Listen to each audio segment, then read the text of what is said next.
যাই বলাবে তাই বলিবি, যেমন কথা কয় কলের পুতুলে, যেমন কথা কয় কলের পুতুলে, কর্তা ভজার দলে চল যাই কর্তা ভজার দলে।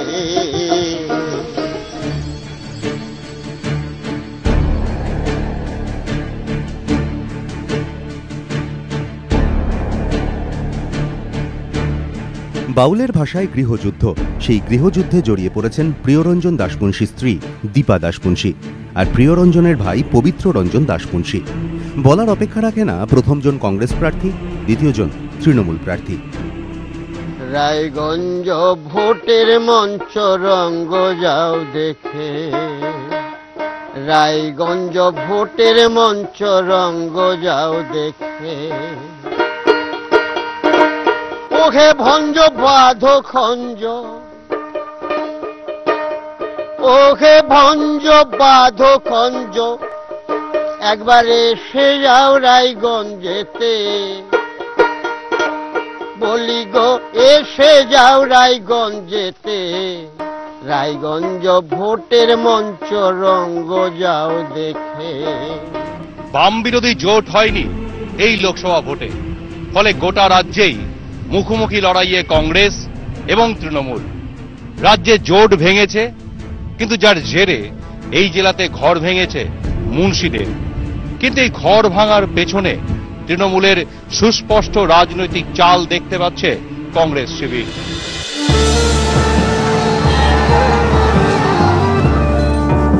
প্রিয়রঞ্জন দাশপুঞ্শীর ভাবমূর্তিকে কংগ্রেসের একচেটিয়া সম্পত্তি করে রাখার পথে বাধা হয়ে দাঁড়াতে চাইছে তৃণমূল। বলা ভালো, ভাগ বসাতে চাইছে তারাও, কারণ এখানে বাম বিরোধী ভোটের সিংহভাগ কংগ্রেসের কবজায়, যার প্রধান কারিগর প্রিয়রঞ্জন দাশপুঞ্শী। তাই কংগ্রেস কিংবা তৃণমূল দুপক্ষই ভোটারদের কাছে টানতে সামনে রাখছে সেই প্রিয়রঞ্জনকেই। চলতি হাওয়ায় পথ চলতে চলতে আমরা হাজির রায়গঞ্জ। রায়গঞ্জ লোকসভা কেন্দ্রে কংগ্রেস প্রার্থী দীপা দাশপুঞ্শীর সঙ্গে কথা বলবো। যদি প্রথম যে প্রশ্নটা আসে সেটা হচ্ছে যে রায়গঞ্জ লোকসভা কেন্দ্রে ভোট মানেই এখানে ঘুরে ফিরে আসে একজনের নাম, প্রিয়রঞ্জন দাশপুঞ্শী। এবারের ভোটে তিনি কিভাবে হাজির থাকছেন এই ভোটে? তিনি তো মানুষের মনে আছেন, হৃদয়ে আছেন। ভোটে থাকা না থাকার পরেও আমরা মনে করি তার থেকেও বেশি যেভাবে এই জেলার মাটিতে তিনি প্রথম উন্নয়নের কাজ শুরু করেছিলেন সাংসদ হিসেবে, তারপরে মন্ত্রী হিসেবে, তার নামটা সবাই জানেন এবং এই পরিবারকে জানেন। তারপরে আমি এই দায়িত্বটা নিয়েছি। আমি তখন বিধায়ক ছিলাম প্রথমে, পরে সাংসদ হয়েছি। কাজে এটা একটা চলতি ব্যাপার। আপনি চলছেন সেইভাবে, কংগ্রেস এই জেলায় কংগ্রেস চলছে সেইভাবে, পাশাপাশি আরো একজন প্রার্থী, তিনি তৃণমূলের প্রার্থী হয়েছেন, তিনিও প্রিয়রঞ্জন দাশপুঞ্শীকে সামনে রেখে নির্বাচনী প্রতিদ্বন্দ্বিতায় নামছেন। তিনিও দাবি করছেন যে তার মত, তার পথকে সামনে রেখে তিনি এগোবেন। হ্যাঁ, তিনি বলছেন যে দাদার স্বপ্ন পূরণ করতে দিদির হাত ধরে। কাজে হাতটা কোথাও থাকছে এবং হাতটা কংগ্রেসেরই হাত, এ ব্যাপারে মানে অন্য কিছু ভাবনার জায়গা নেই। কিন্তু আবার একটাও ঠিক, দাদার স্বপ্ন ছিল এইমসের মতো হাসপাতাল, সেটা পূরণ করতে দিলেন না কিন্তু দিদি, বাংলার মুখ্যমন্ত্রী। কাজে সেই জায়গাটায় একটা প্রশ্ন তো থেকেই যাচ্ছে। নামটাকে, তার সেই ভাবমূর্তিটাকে ভাঙানোর জন্য পরিবারে ফাটল ধরানোর মধ্যে কোথাও কি রাজনৈতিক পরিকল্পনা আছে বলে মনে করেন? নিশ্চয়ই রাজনৈতিক পরিকল্পনা, এবং এটা আমার মনে হয় যে এই ধরনের রাজনীতি কিন্তু সিপিএম একসময় করেছে, আমরা দেখেছি পরিবারের মধ্যে ভাঙন ধরিয়ে। কাজে প্রিয় দাশপুঞ্শীর নামটা ভাঙানো নয়। তিনি যদি মনে করতেন নিশ্চয়ই তার ভাইকে সেই জায়গায় আনতে পারতেন, কিন্তু সেই জায়গাটা আমরা কিন্তু কখনো দেখিনি এবং তার ভাইকে আমরা কখনো রাজনীতির বিষয়ে খুব আগ্রহ বা উৎসুক এই বিষয়টা আমরা দেখিনি। আজকে তৃণমূল যেটা করলেন একটা পরিবারকে ভেঙে, স্বভাবতই এটা রাজনৈতিক কারণেই করেছেন, এই ব্যাপারে কোনো সন্দেহ নেই। এই সুযোগটা কোনো তৃতীয় পক্ষ নিয়ে নিতে পারে? দেখুন, এই সুযোগটা নেওয়ার জন্যই তো আজকে সিপিএম এখানে দাঁড়িয়েছেন এবং মোহাম্মদ সেলিমের মতো একজন নেতাকে এখানে দাঁড় করিয়েছেন। সিপিএম ভাবছে, আমার নিজের যেটা মনে হয়, যদি রাজনৈতিক পর্যবেক্ষণটা ভালো করে করি বা পর্যালোচনা করি, তাতে বোঝা যায় যে সিপিএম ভাবছে যে কংগ্রেস এবং তৃণমূলে ভোট ভাগাভাগি হলে সিপিএম মাঝখান থেকে তারা জিতে বেরিয়ে যাবে। তৃণমূলে কংগ্রেসের বিরোধিতা করলে একটা পুরস্কার পাওয়া যায়, এইটা একটা ধারণা আছে বলেই পরিবারের কেউ তার যে কোনো কারণেই হোক তিনি দল ছেড়ে চলে গেছেন, কিন্তু প্রিয়দাস মুন্সি কংগ্রেসের মানুষ হিসেবে বা প্রিয়দাস মুন্সি সারা ভারতবর্ষে কংগ্রেসের মন্ত্রী হিসেবে, কংগ্রেসের সাংসদ হিসেবে, দক্ষ সংগঠক হিসেবে যে জায়গাতে আছেন, আজকে তৃণমূল যদি তার নাম ব্যবহার করে বা তার নামের ভাবনাগুলোকে সামনে আনে, তাহলে আমার মনে হয় তার প্রতি তাকে অপমানই করা হয়। আমার শেষ প্রশ্ন, সেটা প্রিয়ঞ্জন দাস মুন্সি এইমস করতে চেয়েছিলেন বিভিন্ন কারণে, সেটা জমি জটিলতায় হোক বা রাজনৈতিক জটিলতায় হোক, শেষ পর্যন্ত এখনো এইমসটা দিনের আলোর মুখ দেখেনি। আপনি আন্দোলন করছেন সেটাকে করার জন্য, যাতে বাস্তবায়িত হয়, যে হতে পারলো না বলেও কংগ্রেস একটা রাজনৈতিক মুনাফা তোলার চেষ্টা করছে এই জেলাতে। আজকে এইমসের মতো হাসপাতাল এখানে হলে সেটার কংগ্রেস কোনো রাজনৈতিক ফায়দা কতটা পাবে সেটার থেকেও আমি মনে করি বাংলা, বিহার, নেপাল, ভুটান, সিকিম, আসাম, উত্তর পূর্ব ভারত এবং বাংলাদেশের মানুষ তারা কিন্তু একটা স্বাস্থ্য পরিষেবা পেতেন, এবং উত্তরবঙ্গে হচ্ছে বলে কি দক্ষিণবঙ্গ পেতেন না, তারাও পেতেন। কাজেই স্বাস্থ্য পরিষেবা এবং এই পিছিয়ে পড়া জেলায় যেখানে 34 বছর বামফ্রন্টের এবং 34 মাস তৃণমূলের একটিও শিল্প এলো না, সেই জায়গায় কিন্তু এইমসকে ঘিরে কিছু মানুষ তাদের কর্মসংস্থান পেতেন। জটিল রাজনীতির আবর্তে আষ্টে পৃষ্ঠে বাঁধা পড়েছে রায়গঞ্জ। উন্নয়নের প্রশ্ন কিংবা অনুন্নয়নের অভিযোগ যাই হোক, সবটাই আগে চুবিয়ে নেওয়া হয় রাজনীতির রঙে। এটাই চলছিল, এটাই চলছে এই রায়গঞ্জে। অন্তত বিকেলের এক আড্ডায় ঢুঁ দিয়ে মনে হলো রাজনীতির কোলাহলে শুধু সংযোজন হয়েছে অতিরিক্ত কিছু কণ্ঠের। চলতি হাওয়ায় চলতে চলতে আমরা পৌঁছেছি রায়গঞ্জ। রায়গঞ্জে বিকেলের এক আড্ডায় হাজির হলাম আমরা। রায়গঞ্জের মূল সমস্যাগুলো কি, যেগুলো কি সমাধান করা হয়েছে? কিছুদিন আগে, আজ থেকে বছর 10 আগে রায়গঞ্জ কলকাতা এবং এখন রিসেন্টলি রায়গঞ্জ দিল্লি একটা ট্রেন দিয়েছে, একটা শিলিগুড়িও দিয়েছে। তবুও আমার মনে হয় রায়গঞ্জের সড়কপথ এবং রেলপথের যোগাযোগটা আরো ভালো হওয়া উচিত। ইসলামপুর থেকে রায়গঞ্জে ঢোকার রাস্তাটা সত্যি খুব, বিষয়টা হচ্ছে এই রাস্তাটা তো অনেকদিন থেকেই খারাপ।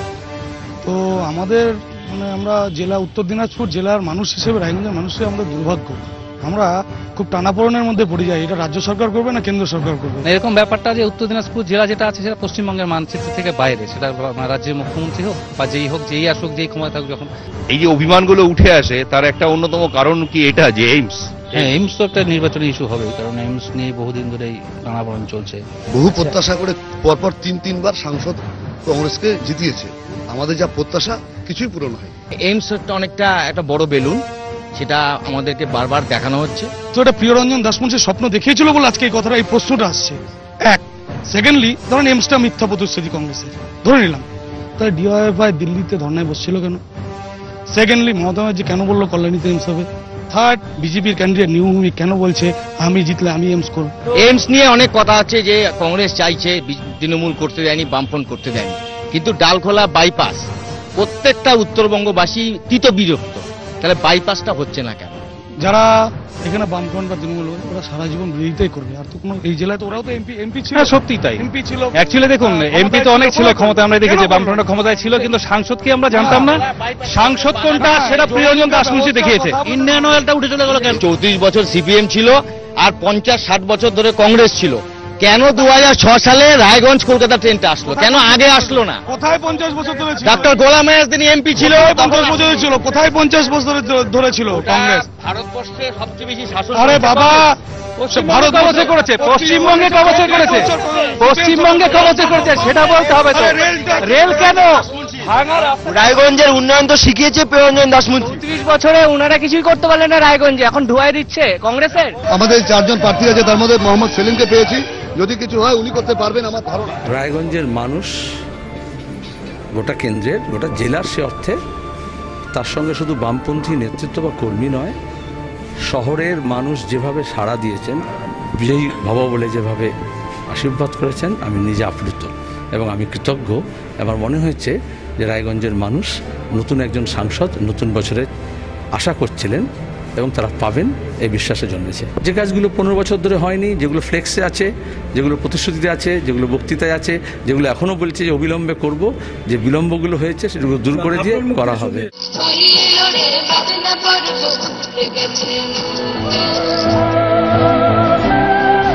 অবিভক্ত দিনাজপুর ছিল সাংস্কৃতিক কর্মীদের গর্বের জায়গা।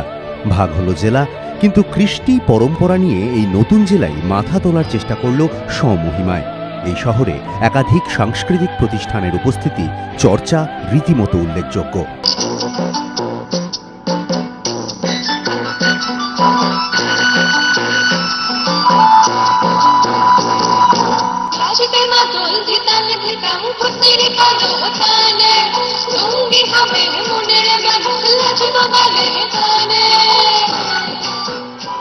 কিন্তু সেই সাংস্কৃতিক কর্মকাণ্ডে এখন ভাটার টান। লোকশিল্পীদের অভিযোগ, যারা পরম মমতায় তীব্র অনটনকে সঙ্গী করেও বাঁচিয়ে রেখেছিলেন লোকশিল্প, তাদের পিঠ আজ দেওয়ালে ঠেকেছে। হঠাৎ করে বন্ধ করে দেওয়া হয়েছে ক্ষণ শিল্পীদের ভাতা। এই যখন পরিস্থিতি, তখন এক শিল্পী, এক অভিনেতা নেমে পড়েছেন ভোট যুদ্ধে। তাই বিজেপি প্রার্থী নিমু ভৌমিক, তার বাড়িতে হাজির হলাম আমরা। গোটা রাজ্য যাকে এক ডাকে চেনে, নিমু ভৌমিক, তার আদি বাড়ি রায়গঞ্জের মিলনপাড়া। স্বাধীনতার বছরে তৈরি হয়েছিল সেই বাড়ি।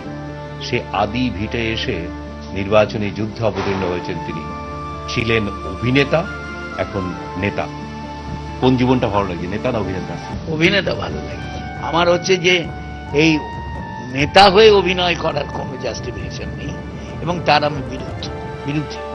কারণ নেতা যদি হতে যাই, আমি অভিনয় করবো কেন বা অভিনেতা হতে যাব কেন? পশ্চিমবঙ্গ সরকার যারা আমাকে 34 বা আমার জীবন থেকে দেখছে আমার কাজকর্ম, তারাও স্বীকৃতি দিল না। এরা এলো 3.5 বছর 3 বছর যেটাই হোক, এরাও আমাকে। প্রচুর অভিনেতা তো ইদানিং স্বীকৃতি পাচ্ছে, অনেক পাচ্ছে, অনেক আমার চেয়ে। আমি বলবো না তাদের অসম্মান করবো না, কিন্তু আমি তাদের অনেকের চেয়ে উপরে আছি বলে আমি মনে করি। এখন আপনি জয়ের গন্ধ পাচ্ছেন? আমি জয়ের, মানুষের ভালোবাসার গন্ধ পাচ্ছি। জয়ের গন্ধ পাচ্ছি কিনা আমি জানি না, কিন্তু মানুষের ভালোবাসার গন্ধ আমি পাচ্ছি।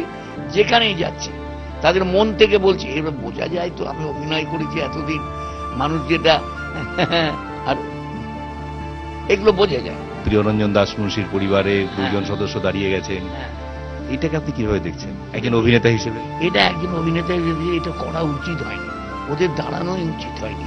যদি দাঁড়াতো, প্রিয়র নাম বাদ দিয়ে দাঁড়ানো। ওদের মানে কার দাঁড়ানো? ওদের ওই দেওর বৌদি দুজনেরই দাঁড়ানো উচিত হয়নি? না, উচিত হতো যদি ওনারা প্রিয়রঞ্জনের কথাটা সামনে না আনতে। তো আপনি দেখা গেল দৌড়টা এমন জায়গায় শেষ করলেন, হুমড়ি খেয়ে পড়তে হলো, জনতা হাততালি দিচ্ছে, হাসছে, সেটাও একটা রসিকতার উপজীব্য হলো। সে হলে হতে পারে, কিন্তু আমার হবে বলে মনে হয়। একদিকে বিজেপির উপস্থিতি, অন্যদিকে মুন্সি পরিবারের লড়াই। এর মাঝে ভেসে উঠছে সম্ভাবনার আরেক মুখ, মোহাম্মদ সেলিম, সিপিএম প্রার্থী।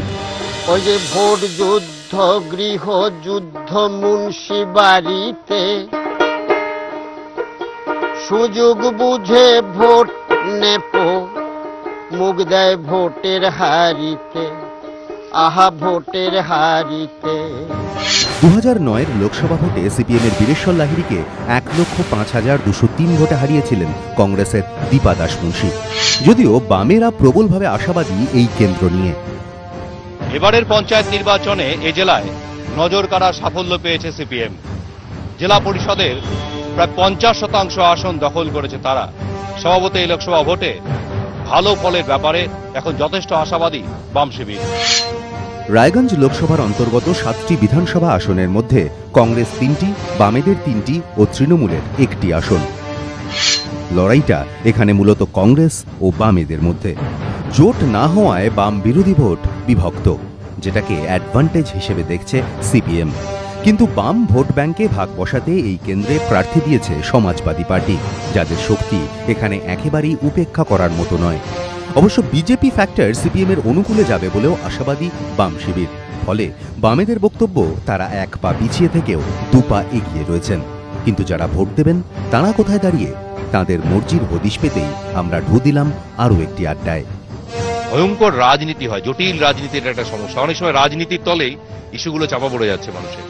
হ্যাঁ, তা হয়। এখন যে ছোট ছোট ইস্যুগুলোকে বাদ দিয়ে, বড় বড় ইস্যুগুলোকে বাদ দিয়ে শুধু রাজনীতি করার জন্য রাজনীতি হয়। প্রথম কথা যদি বলি, তাহলে এবারে প্রথম মাথায় আসে এইমস এর কথাটা। কারণ যেই এইমসটাকে নিয়ে আমরা এতদিন ধরে আশাবাদী, বুকে আশা বেঁধে রেখেছিলাম যে আমাদের একটা এইমস হবে, এখন অবধি সেটার কোনো সুরাহা পাচ্ছি না যে এইমসটা কবে হবে বা তার পরিকাঠামো দিক দিয়ে কি হচ্ছে কথাবার্তা, সেটা আমরা খুঁজে পাচ্ছি। আমাদের এখানে, আমাদের রায়গঞ্জ লোকসভা কেন্দ্র বা রায়গঞ্জ সদর শহর, এমন একটা ভৌগোলিক জায়গায় অবস্থান করে যেখানে সব থেকে মারাত্মক সমস্যা হচ্ছে আমাদের যাতায়াত, কমিউনিকেশন। জাতীয় সড়ক এর আগেও খারাপ হয়েছিল, বিগত দিনে খারাপ হয়েছিল।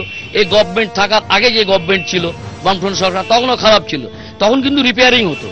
সেন্ট্রাল গভর্নমেন্ট দেয়, রাজ্য সরকারের দোষ, রাজ্য সরকার দেয়, সেন্ট্রাল গভর্নমেন্টের দোষ। ছোটবেলার থেকে আমরা ভূগোলে পড়েছি যে কোনো কিছু কারখানা বা কোনো কিছু হলে তার সঙ্গে ইনফ্রাস্ট্রাকচার তৈরি হয়ে যায়। তো তার জন্যই প্রথম বক্তব্যটা রেখেছিলাম এমসের, যে এমস যদি একটা সেই ক্যাটাগরির হসপিটাল তৈরি হয় তার সঙ্গে ইনফ্রাস্ট্রাকচার কিন্তু গভর্নমেন্ট দিতে বাধ্য।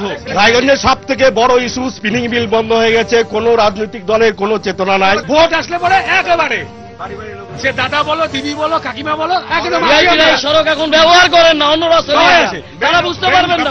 আমাদের জেলায় আরেকটা যদি মানে কলকাতা হাওড়া গাড়ি চলে ট্রেন, খুব ভালো হয়। আমাদের উত্তর দিনাজপুর জেলা কৃষি নির্ভর জেলা, সেখানে একটা মাত্র কোল্ড স্টোরেজ, কোনো ইঞ্জিনিয়ারিং কলেজ নেই, কোনো মেডিকেল কলেজ নেই, কোনো ছেলে মেয়ে যে ভালো জায়গায় পড়বে সে ব্যবস্থা নেই। ঘরে মেধাবী ছেলে যারা আছে তারা উচ্চ শিক্ষার তাগিদে বাইরে চলে যাচ্ছে। আজকে রায়গঞ্জ থেকে উত্তর দিনাজপুর থেকে শয়ে শয়ে লোক, গ্রামের লোক, ছেলে, ইয়ং ছেলেরা যাদের এই মুহূর্তে পড়াশোনা করার বয়স, তারা বিভিন্ন ট্রেনে তারা দিল্লি চলে যাচ্ছে, গুজরাট চলে যাচ্ছে, মহারাষ্ট্রে, শুধু কাজের জন্য, পেটের জন্য। এই মাটিতে পা রেখেই প্রথম আঁচ করেছিলাম এই মেজাজের। উঁচু তাঁরে বাঁধা রাজনীতির কোলাহলে কোথাও যেন চাপা পড়েছে মানুষের স্বার্থ। রায়গঞ্জের অন্যতম দ্রষ্টব্য এশিয়ার দ্বিতীয় বৃহৎ এই পক্ষীনিবাস। সেই পক্ষীনিবাসও যেন আজ স্তব্ধ, কলকাকুলি চাপা পড়েছে রাজনীতির কোলাহলের সামনে। শিক্ষা, স্বাস্থ্য, শিল্প, পরিকাঠামো এসবই কি মানুষের জীবনের প্রয়োজনে না রাজনীতির প্রয়োজনে? এসব প্রশ্নই যেন গুলিয়ে যায় রায়গঞ্জে। সেই সব গুলিয়ে যাওয়া প্রশ্নের উত্তর খুঁজতেই হয়তো রায়গঞ্জের মানুষ আগামী 17 এপ্রিল ভিড় করবে ইভিএম এর সামনে। ক্যামেরায় প্রীতম চক্রবর্তীর সঙ্গে রায়গঞ্জ থেকে দীপক ঘোষ, এবিপি আনন্দ।